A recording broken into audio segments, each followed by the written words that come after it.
નમસ્કાર, કરુણા ટોક્સમાં સૌનું સ્વાગત છે ને હું છું કૌશિક મહેતા.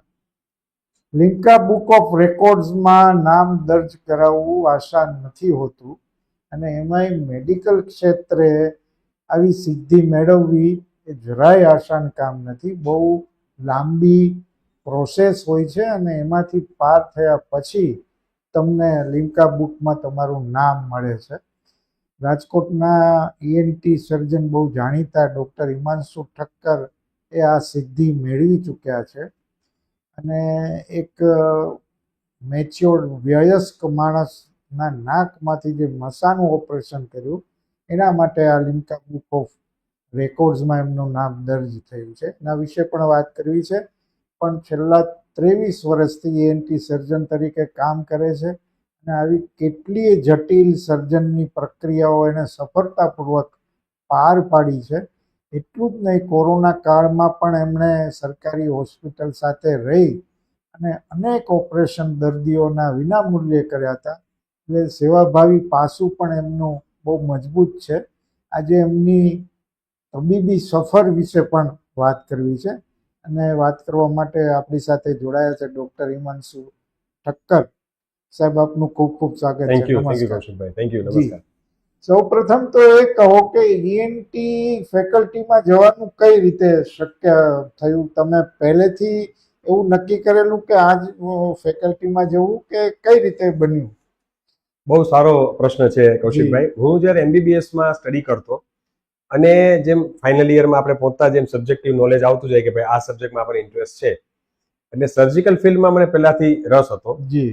અને એમાં પણ જ્યારે એક ઇન્ટર્નશિપ દરમિયાન મેં એક કિસ્સો જોયો હતો કે એક દર્દી જે નાનું બાળક હતું અને એમના ગળામાં કંઈક ફસાયેલું હતું. એ પ્રોસિજર મેં ડ્યુરિંગ ઇન્ટર્નશિપ એક પોસ્ટિંગ દરમિયાન જોયેલી અને જે વિકટતાથી એ ઓપરેશન થયું અને એ બાળકનો જ્યારે જીવ બચાવ્યો હતો એ સમયના અમારા પ્રોફેસરે, અને એ ઓપરેશન મેં જોયેલું, ત્યારથી મને એવું થયું કે આટલી નાજુક રચના કાનના ગળાની, એમાં પણ ગળાની અંદર જ્યાંથી શ્વાસની અંડળી બધું જતું હોય અને એમાં પણ જ્યારે એ દૂરબીન નાખીને નાના બાળકનો જીવ બચાવવામાં આવ્યો ને એમના માતા પિતાની આંખમાં જ હર્ષના આંસુ હતા અને એ મને હૃદયસ્પર્શી બની ગયું અને મને એમ થયું કે મારે ફિલ્ડ આ લેવું છે. ક્યાં વાત છે, વાહ! એક કિસ્સાએ આખી જિંદગીનો વળાંક લઈ લીધો. અને જોગાનું જોગ એવું બન્યું કે લાઈન તો મેં ઈએનટી લીધી, પણ આજે પણ મારો સબ્જેક્ટ ઓફ ઇન્ટરેસ્ટ વધારેમાં વધારે નાના બાળકોની શ્વાસની અંડળી વિશે વધારે હોય છે ઓપરેશનોમાં. બરાબર, બહુ સાચી. પણ તમે સીધી રાજકોટમાં પ્રેક્ટિસ શરૂ કરી કે અન્યત્ર પહેલા સેવાઓ આપી હતી? ના, મેં સીધી 2001 થી રાજકોટમાં પ્રેક્ટિસ ચાલુ કરી. મેં 2001માં સિવિલ હોસ્પિટલ ઓફ રાજકોટમાં મેં ડ્યુટી જોઈન કરી હતી. પછી 1 વર્ષ ત્યાં જોબ કરીને મેં એજે દોશી હોસ્પિટલ છે એમાં 5.5 વર્ષ જોબ કરી ટ્રસ્ટ હોસ્પિટલમાં, અને પછી 18 વર્ષથી મારી પ્રાઇવેટ હોસ્પિટલ છે, એટલે ટોટલ 24 વર્ષ જેવું રાજકોટમાં થઈ ગયું. વાહ, ક્યાં વાત! પણ આજે સાહેબ, બાળકોની શ્વાસ નળી નાકમાં આ બધું ફસાઈ જવાના જે કિસ્સાઓ છે, મને લાગે છે એ વધતા જાય છે, બહુ વધતા જાય છે. આનું શું કારણ છે? મા બાપની બેદરકારી છે? શું કારણ શું હોય છે મોટા ભાગે? નાના બાળકો જ્યારે રમતા હોય ત્યારે કંઈક ને કંઈક વસ્તુ ઈગરનેસ, એમનામાં એક જિજ્ઞાસા વૃત્તિ કે કઈ હોય તો વસ્તુ પેલા પકડશે અને જે જગ્યાએ મોઢામાં, નાકમાં, કાનમાં એ લોકો નાખશે, કારણ કે ઓરિફિસ દેખાય એટલે એ લોકો એમાં નાખવાનો પ્રયત્ન કરે. એવા કિસ્સાઓમાં જ્યારે નાના બાળકો રમતા હોય આજુબાજુ, ને ખાસ કરીને બધા ગેજેટ્સ આજના જમાનામાં જે બધા આપણે મોબાઈલ છે, બેટરી સેલ છે, અને ઇઝીલી અવેલેબલ વસ્તુઓ રૂમમાં ઘરમાં પડી હોય, એટલે બાળકો એ કોઈ પણ વસ્તુ પિક કરી અને મોઢામાં નાખે અથવા કાનમાં નાખે અથવા ગળામાં નાખે અને એ ફસાઈ જાય. અને ઘણીવાર અત્યારે એવું પણ બનતું હોય છે કે બંને હસબન્ડ વાઈફ જોબ કરતા હોય અથવા બાળકો કેરટેકર પાસે રહેતા હોય, તો ઘણીવાર ધ્યાન ન રહેતું હોય અને બાળકો કંઈ પણ વસ્તુ મોઢામાં અથવા નાકમાં કે કાનમાં નાખી દે અને ગંભીર પરિસ્થિતિ સર્જાતી હોય છે. જી, એટલે આ બહુ ધ્યાનમાં રાખવા જેવી ચીજ છે કે નાનું બાળકને ખ્યાલ નથી કે કઈ વસ્તુ કઈ, એનો ઉપયોગ શું છે ને કઈ રીતે એની નુકસાની થાય, ત્યારે મા બાપની કે કેરટેકરની આ જવાબદારી છે.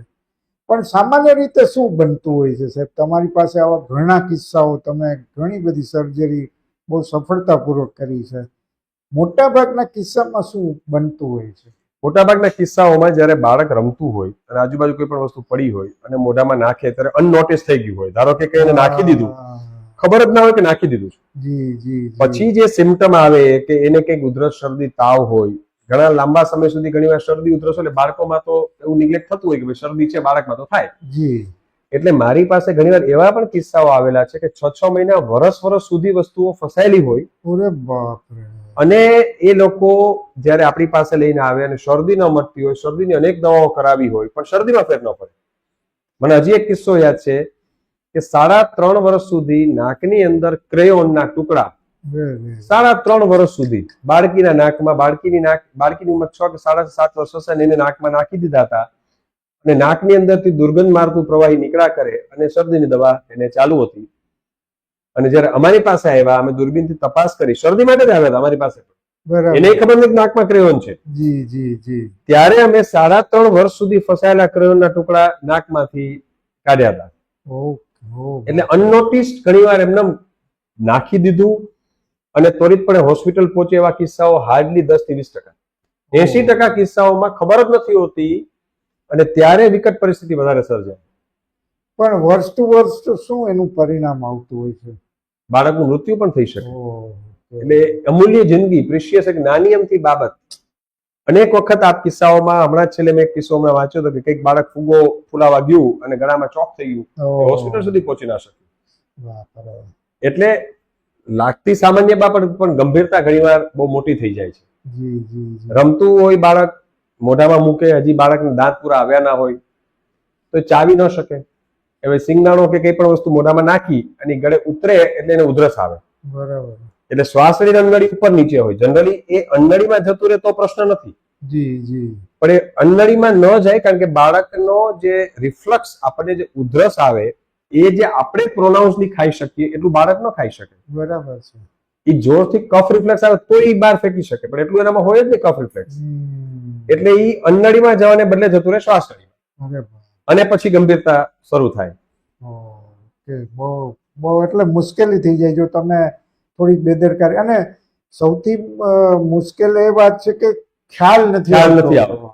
કારણ કે બાળક એકલું રમતું હોય, મોઢામાં નાખી દે, કોઈને જોયું ન હોય, કોઈ કે શું નાખ્યું કઈ છે.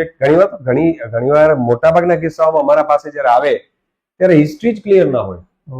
હિસ્ટ્રી ખાલી એટલી હોય કે સાહેબ આને ઉધરસ નથી મટતી, તાવ આવે છે.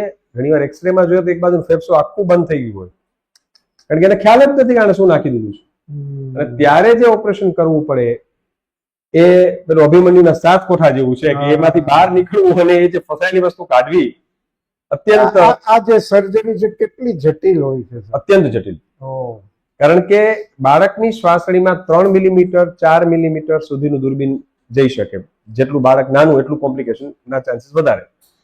હવે મિલીમીટર, એમાં દૂરબીનમાં, એ દૂરબીનની અંદર તમે એટલા જ જગ્યામાંથી જોઈ, પેલા તો એ જૂની વસ્તુ ફસાયેલી છે એને આઈડેન્ટિફાઈ કરીએ, શ્વાસનળી દિવાલ સાથે ચોટેલી હોય એટલે આજુબાજુ કફ સાફ કરીએ.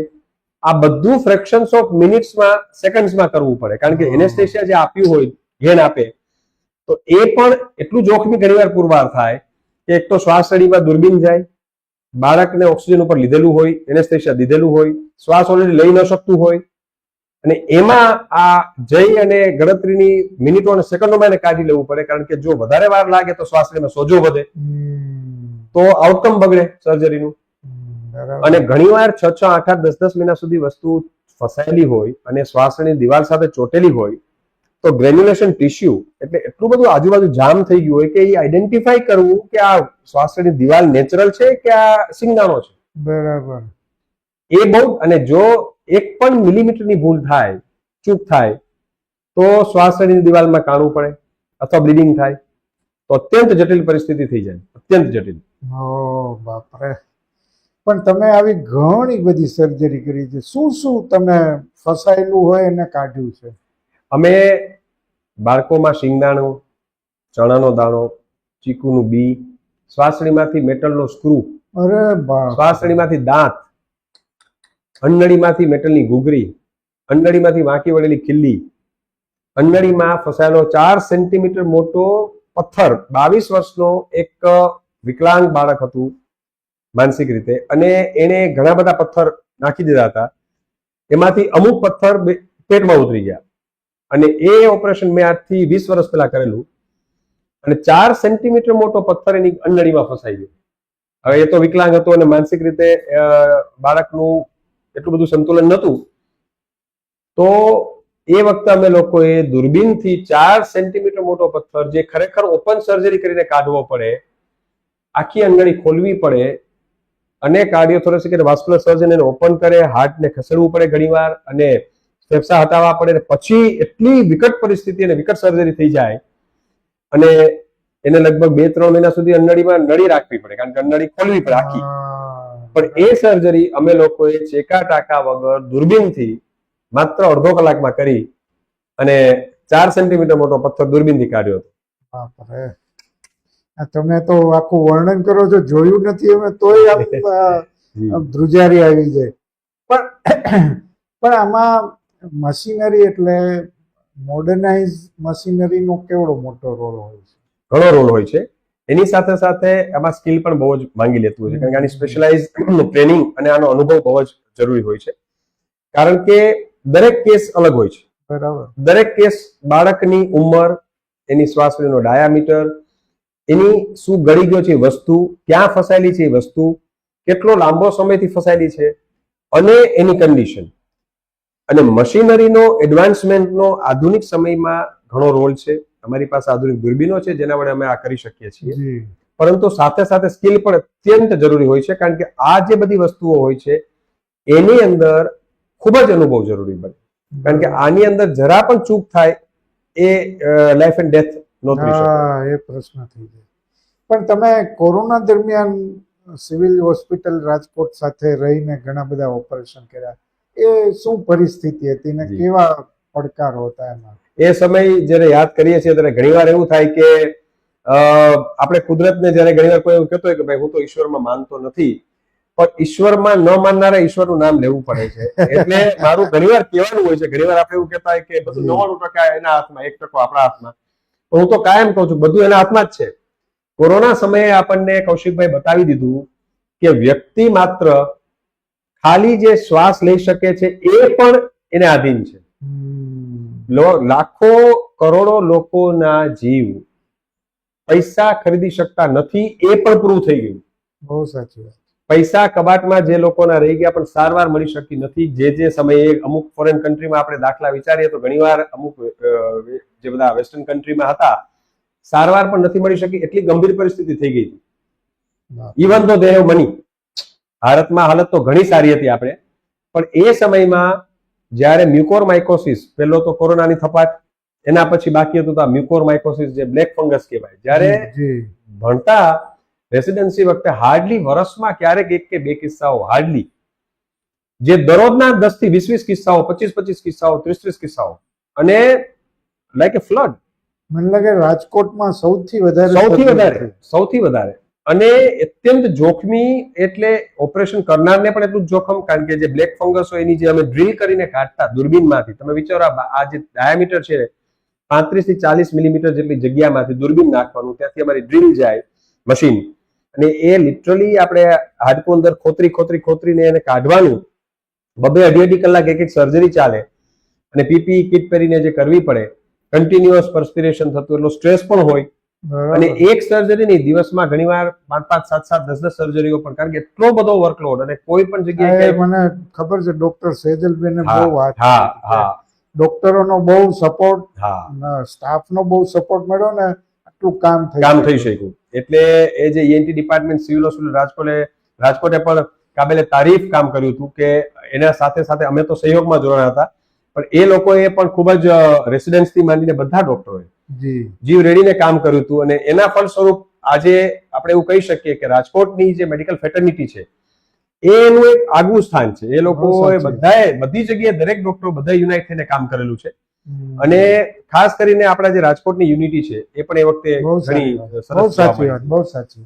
પણ તમને આઈએમએ સહિતના ઘણા બધા એવોર્ડ્સ મળ્યા છે, ઇન્ડિયન બુક ઓફ રેકોર્ડ્સમાં પણ તમારું નામ છે. એ કયા કિસ્સામાં બનેલું કે એ નામ ત્યાં દર્જ થયું? એ મને યાદ છે, એ પણ ખૂબ જ કૌશિકભાઈ અલગ જ કિસ્સો હતો. સૂત્રાપાડા ગીર ડિસ્ટ્રિક્ટનું મટાણા ગામ, વિસ્મય, હજી મને છોકરો યાદ છે, 3 વર્ષની ઉંમર હતી. જે આપણે હમણાં મને પ્રશ્ન પૂછ્યો કે આપણે કઈ રીતે જાણી શકીએ કે આ બાળક કઈ ગળી ગયું છે કે કેમ, તો એ 3 વર્ષનો હતો ત્યારે પ્લાસ્ટિકની સિસોટી ગળી ગયો. હવે લોકલ એરિયા આજુબાજુ એને ખૂબ દવા કરાવી, 7 વર્ષ સુધી કન્ટિન્યુઅસ દવા કરાવી. એના ફેફસામાં વારે ઘડી ઇન્ફેક્શન થઈ જતું, ન્યુમોનિયા થઈ જતું, એટલી હાલત હતી કે ઘણીવાર એને દાખલ કરવો પડતો. 2.5 લાખ રૂપિયા તો ખાલી દવાઓ પાછળ ખર્ચાઈ ગયા. બરાબર. એના મામા રાજકોટ, હરિભાઈ નકુમ કેવું કઈ નામ હતું, એ રાજકોટમાં રહેતા. એને બોલાવ્યા, ભાઈ અમારા રાજકોટમાં સાહેબ છે, તમે એકવાર આવીને એને બતાવો. એ મારી પાસે લઈને આવ્યા ત્યારે આટલો થપ્પો હતો ફાઇલનો, ટેબલ ઉપર મૂકી કે સાહેબ આટલી અમે સારવાર કરાવી છે પણ કંઈક ફરક પડતો નથી. અને એ કે આ દર 2 મહિને માંદો પડે અને એને ન્યુમોનિયા થઈ જાય. એટલે બધા રિપોર્ટ્સ અમે ચેક કર્યા, અમારી રીતે બધી તપાસ કરી. સીટી સ્કેન એક નતો થયો, સીટી સ્કેન અમે કરાવ્યો. અને સીટી સ્કેનમાં એવું માલુમ પડ્યું કે આના ફેફસામાં જમણી બાજુ પ્લાસ્ટિકની કોઈ વસ્તુ ફસાયેલી છે. That was the big clue. That was since 7 years. 3 વર્ષનો હતો એ ગળી ગયો, 10 વર્ષનો થયો ત્યારે અમારી પાસે આવ્યો, એટલે 7 વર્ષ. અને એ મેડિકલ ક્ષેત્રનો બહુ જ રેરેસ્ટ ઓફ રેર કિસ્સો હતો. લિટરેચરમાં પણ આવા કિસ્સાઓ ભાગ્યે જ જોવા મળતા હોય છે. એ અમે લોકોએ ઇન્ડિયા બુક ઓફ વર્લ્ડ રેકોર્ડમાં દર્જ કરાયો હતો અને એમાં એ સિલેક્ટ થયો. બહુ સાચી, બહુ સરસ.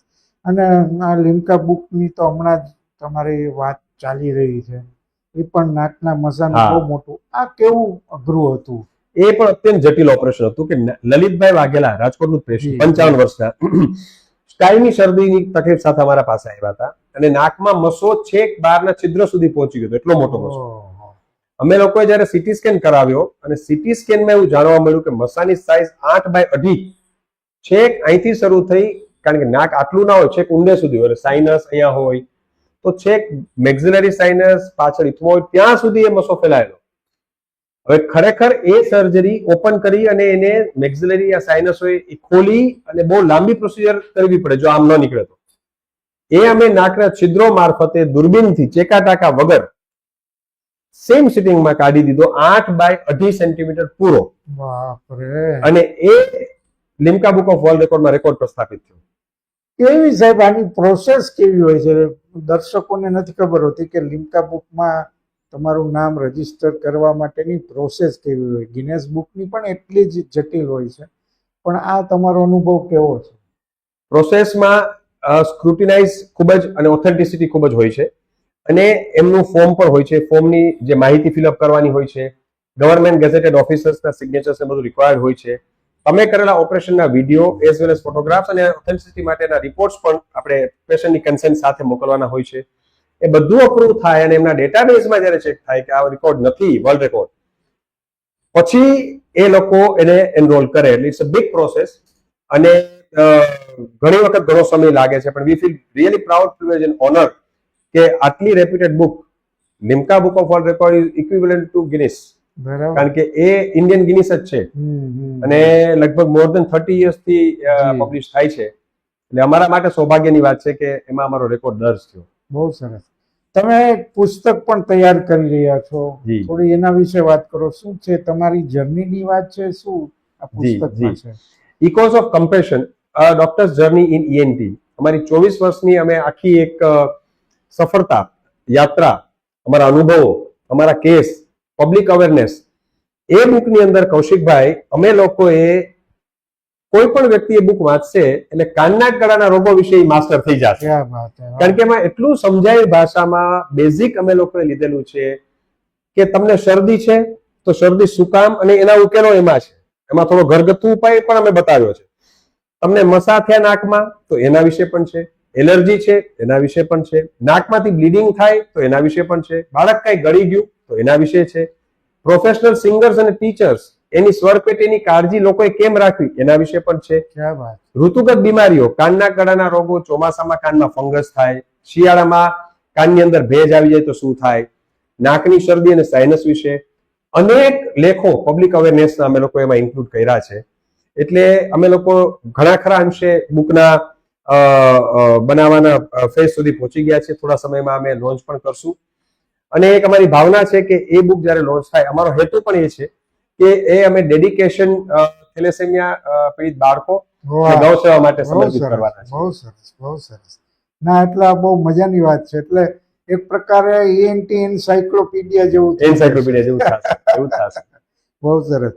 પણ આખરમાં સાહેબ તમે ENT માટે જેને ટીપ આપી શકાય કે શું શું પ્રિવેન્શન માટે શું શું ધ્યાન રાખવું? બહુ જ સારો પ્રશ્ન છે કૌશિકભાઈ, કારણ કે કાનના ગળાના અવયવો ભલે નાના રહ્યા પણ ખૂબ જ જરૂરી અને ખૂબ જ આપણે કહી શકાય સેન્સિટિવ છે. હું સિમ્પલ એક દાખલો આપું કે આપણે 1 મિનિટ માટે પણ કાન બંધ થઈ જાય એવું વિચારે કે કાન બંધ જ છે, સંભળાતું જ બંધ થઈ ગયું, બરાબર, તો દુનિયા શૂન્ય થઈ જાય છે. જી જી. એટલે આપણને ત્યારે આપણી શ્રવણ શક્તિ વિશે ખ્યાલ પડે કે કેટલી અમૂલ્ય છે. 1 મિનિટ માટે નાક બંધ થઈ જાય અને શ્વાસ બંધ થઈ જાય તો આપણે એમ થાય કે હું કેમ જીવીશ. બરાબર. 1 મિનિટમાં કંઈક પણ ગળામાં આપણને ઉધરસ આવીને ફસાઈ ગયું તો આપણને એમ થાય કે આવો માં જીવ નીકળી જશે. એટલે કાનના ગળાના અવયવો નાના પણ કાળજી મોટી અને સેન્સિટિવ વધારે. એટલે ખાસ કરીને મારી દર્શક મિત્રોને અને હું આજે કૌશિકભાઈનો અને કરુણા ફાઉન્ડેશનનો આભાર માનું છું કે મને અહીંયા ઇન્વાઇટ કરીને આટલો અવેરનેસ એક ઇન્ટરવ્યુ લીધો કે જેથી લોકો સુધી માહિતી પહોંચે કે કઈ રીતે કાનના ગળાની સંભાળ લેવી. એટલે પહેલી ટીપ મારી એ છે કે કોઈ પણ રોગને અવગણવો નહીં અને સેલ્ફ મેડિકેશન ન કરવું. આ બહુ સૌથી મહત્વની વાત છે કે ઘણીવાર તમે પોતાની રીતે અથવા તો મેડિકલ સ્ટોરમાં જઈને કોઈ દવા શરૂ કરી દો છો તો એના પરિણામો ખરાબ પણ આવી શકે છે. કારણ કે કોઈ પણ ટીપા આપણને એવું છે કે હું કાનના ટીપા મેલના લઈ આવું, મેલ કાનમાં નાખી દઉં, પણ એ મેલ જ ના હોય તો એ કાનને વધારે નુકસાન કરશે. એટલે સેલ્ફ મેડિકેશન અવોઇડ કરવું જોઈએ. હેબિટ્સ, ખાસ કરીને ટોબેકો બેલ્ટ એરિયા આપણું જે સૌરાષ્ટ્ર કચ્છ છે એમાં હેબિટ્સનું પ્રમાણ બહુ વધારે છે. પાન, તમાકુ, માવા, ગુટકા, એટલે કેન્સરના પ્રમાણ પણ અહીંયા વધારે છે, મોગરાના. તો મારી દર્શક મિત્રોને ખાસ અપીલ છે કે કોઈ પણ જાતના વ્યસનથી દૂર રહી અને હેલ્ધી લાઈફસ્ટાઈલ જીવવી. કારણ કે મનુષ્ય અવતાર એક જ વાર મળે છે, જે આપણે બધાને ખબર છે. વાહ, બહુ સાચું. અને એનો સદુપયોગ કરવો, દુરુપયોગ નહીં. એટલે ખાસ કરીને કોઈ પણ જાતનું વ્યસન, મને ઘણીવાર ઘણા પેશન્ટ પૂછે કે સાહેબ આ બંધ કરી દઈએ ને તો બેચેની થાય છે, ઘણીવાર કોન્સ્ટિપેશન રહેતું હશે, પણ હું એમને કાયમ એક જ વસ્તુ સમજાવું કે આપ અને આપના પરિવારનો વિચાર કરશો તો આપને વ્યસન કરવાની ઈચ્છા જ નહીં થાય. કે આપની ગેરહાજરી આપના પરિવાર ઉપર શું અસર કરશે? બહુ સાચું. તો તમને વ્યસન કરવાની ઈચ્છા જ નહીં થાય. એટલે ખાસ quit tobacco, stay healthy, stay blessed. ક્યાં વાત, બહુ સરસ છે. કારણ કે એમનું સાહેબે કહ્યું એમ આ અંગો બહુ નાના છે પણ એટલા સંવેદનશીલ છે કે જરાક પણ ચૂક થાય તો જિંદગી મૃત્યુ વચ્ચેનું અંતર ઘટી શકે છે. એટલે આ બહુ ગાંઠે બાંધવા જેવી ટીપ છે અને એ રીતે આપણે જીવન જીવવું જોઈએ. આ સૌથી મહત્વની બાબત છે. ડૉક્ટર સાહેબ, તમે અમારે ત્યાં આવ્યા સ્ટુડિયોમાં અને ENT વિશે ઘણી બધી માહિતી આપી. ખાસ કરીને તમે જે જટિલ સર્જરીમાં તમારી જે માસ્ટરી છે એ કાબિલે તારીફ છે. તમે ઘણી બધી રસપ્રદ વાતો કરી, લિમ્કા બુક ઓફ રેકોર્ડ્સની પણ વાત કરી. તમારો ખૂબ ખૂબ આભાર. Thank you Kaushikbhai, thank you.